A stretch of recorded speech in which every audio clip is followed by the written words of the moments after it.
Okay. Dear friends, good morning, dear colleagues. A great pleasure to be today with each one of you. Thank you for coming. Thank you for being. Thank you to Catherine Gall for your amazing work, for organizing this event, your insights, for compiling the different inputs, your particular contributions for structuring this international movement, this global movement on sustainable proximity. Of course, we are very proud of this event today at Sorbonne University and in this auditorium. Catherine said the place for when where Marie Curie delivered her first conference. I will just evoke in a few minutes my vision of the key elements for this international research on proximity and the X-minute city. My idea, in fact, is to propose quickly a compilation of different inputs, not only yesterday when we had the inputs of a lot of different international organizations, majors, institutions, but the different insights proposed by our international research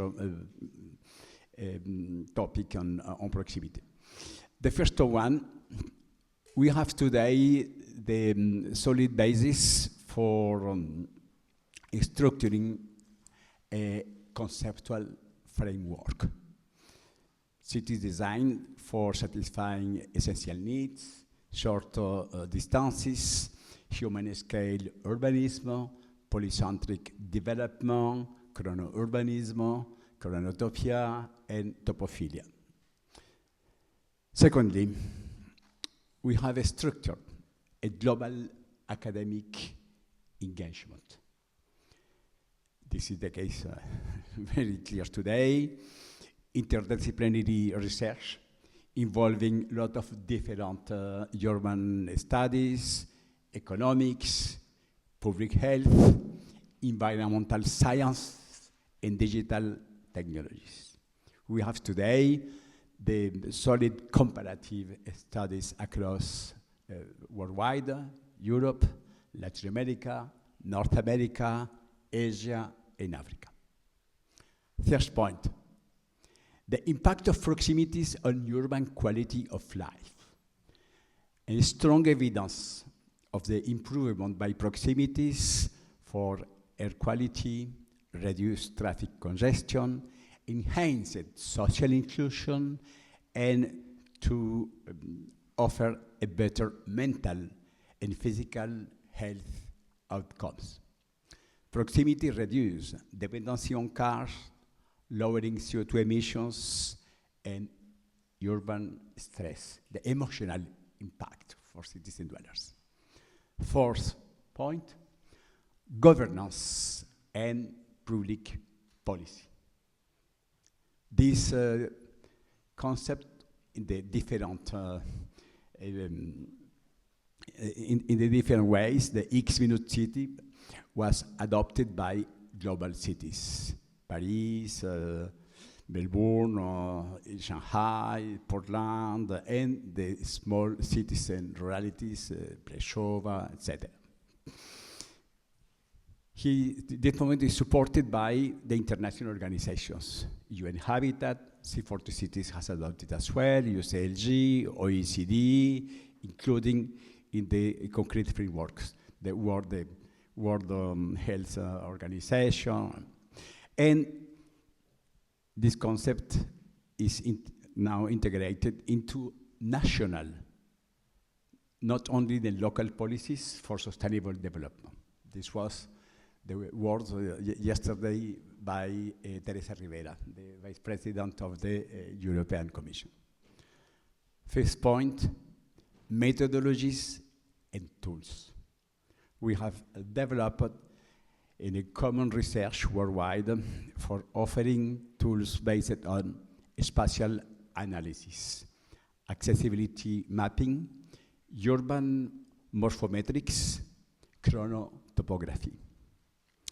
These methodology and tools could support the new trends in digital technologies as digital twins, big data for mobility, and land use modeling.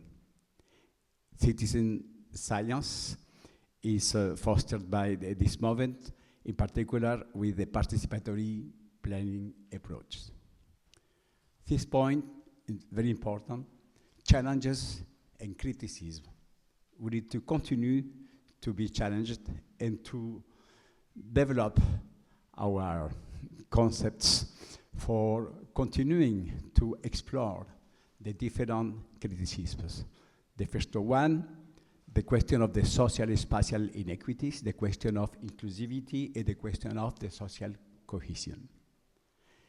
We need to continue to explore the strategic importance of affordable housing for joining the sustainable proximities in order to create more urban equitable policies and to insist for creating massively public services in proximity. And the criticism for evoking the question of the complexity for the governance in metropolitan regions in a multi-level scale. Just to finish with the 7th point, the future directions. In my opinion, we need to dedicate the important effort in the next months and next years for linking, for deepening proximity with resilience. I proposed this term of proximity as the best resilience, for connecting with, on the one hand, climate change. This is very, very clear.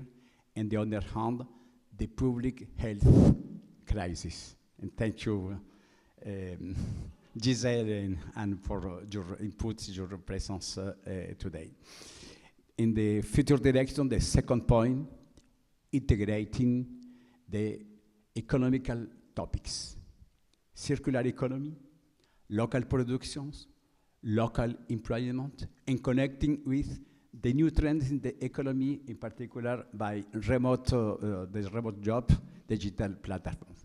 In this way, I want to thank Karima Kurtit, Peter Nischkamp, totally committed in this way, in particular with the bridge with our colleague Paul Krugman, because on the effort of Peter and Karima, we have created this bridge between the new economical geography from Paul Krugman and the sustainable proximities, for evoking this idea of the new economical geography for sustainable proximities in order to include this question of the local economy, local employment, charter circuits, to use local raw material. But we need to deep this axis in the next time. And my last point in the future direction is strengthening the academic policy partnerships for insisting in the evidence-based implementations. The academic policy partnership could take different ways. The collaborative programs driving urban transition, horizons in the European case, the international cooperation with the teams in other continents, the creation of the common research teams, the binational or trinational chairs, labs, etc. I think that we need to dedicate the consistent efforts for enhancing this global international community. These 7 items are my input for the future directions in our international researches on proximity and the X-minute city. Thank you for your commitment. Thank you for your development in this research.